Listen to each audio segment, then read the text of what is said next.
안녕하십니까. 이번 시간에는 산과 문법, 명령문과 조동사 can, will에 대해서 공부해 보도록 하겠습니다. 자, 첫 번째 명령문에 대해서 공부해 보도록 하죠. 명령문이란 것은 명령이나 말 그대로 명령이나 제안, 권유, 요청 등을 표현하는 방법입니다. 따라서 일반적인 사실을 말하는 평서문과는 차이가 좀 존재를 합니다. 예를 들어 The children are quiet 이렇게 말을 하면 이거는 그냥 그 아이들은 조용하다 이런 뜻이에요. 그런데 만약에 얘들아 좀 조용히 해라 이렇게 말하고 싶다면 그냥 이 문장을 써서는 그렇게 표현을 할 수가 없죠. 그래서 우선 children 얘들아 하고 누구를 대상으로 하는지 불러줍니다. 그런 뒤 동사를 원형만 써주고 주어는 생략하고 동사를 원형만 써줘서 be quiet 이렇게 하면 조용히 해라 이런 뜻이죠. 윗 문장에서는 주어도 존재를 하고 동사도 시제에 맞춰서 그 형태가 변했는데 명령문에서는 가장 기본적으로 주어를 생략하고 동사의 원형만 앞에다 쓰죠. 그래서 be quiet 그러면 조용히 해 이런 뜻입니다. 자, 그래서 형식은 주어를 생략하고 동사 원형으로 문장을 시작합니다. 그래서 위에 be careful, 조심해 이런 식으로 쓰는 거죠. 그런데 부정문으로 써서 절대 뭐뭐 하지 마라 이런 의미로 말할 수도 있는데 이럴 때는 명령문 앞에 open the door, 문을 열어 이런 뜻인데 요거 앞에 don't를 붙여서 don't open the door 혹은 never를 붙여서 never open the door 그러면 절대 문을 열지 마 이런 뜻입니다.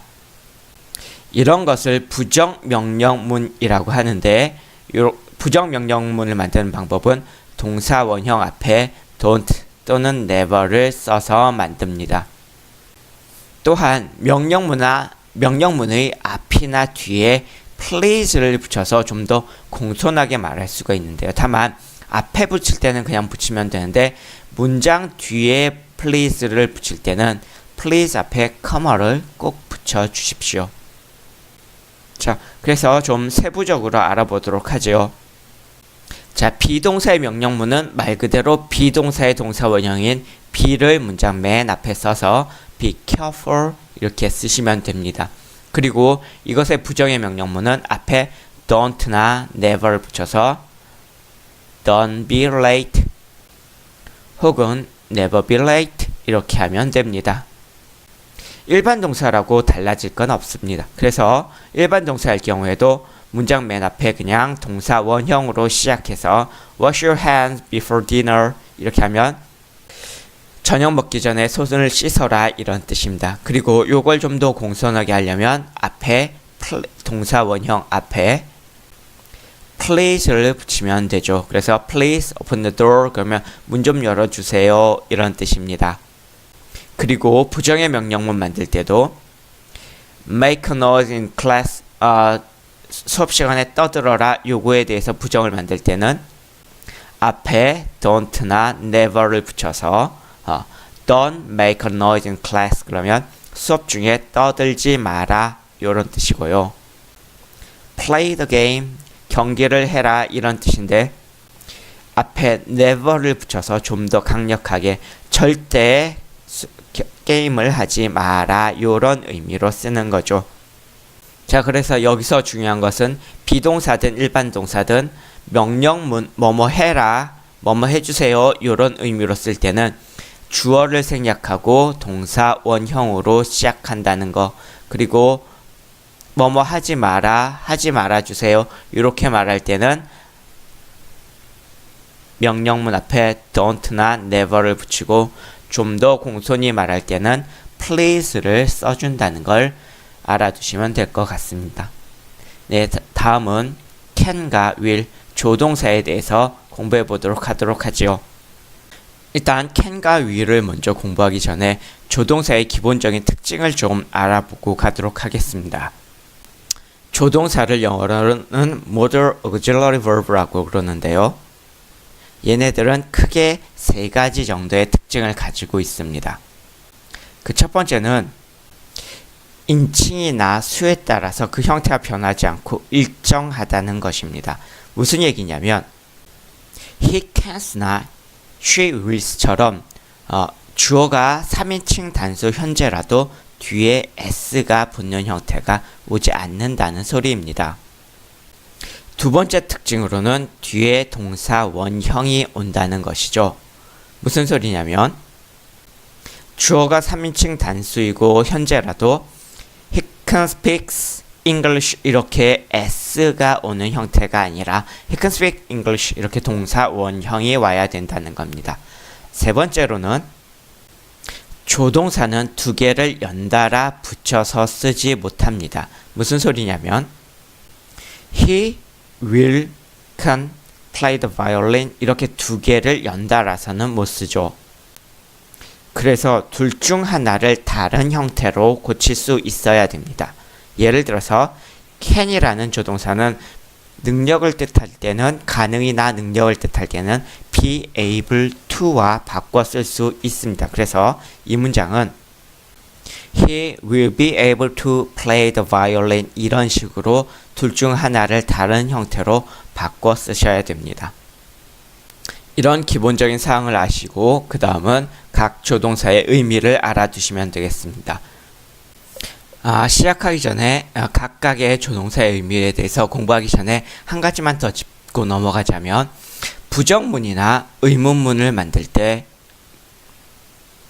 이 부정문을 만들 때는 조동사에 not을 붙이고 의문문을 만들 때는 조동사가 주어 앞으로 나오게 된다는 거. 그리고 대답할 때도 do나 비동사를 쓰는 게 아니고 조동사를 써서 대답을 한다는 것 정도만 알아두시면 되겠습니다.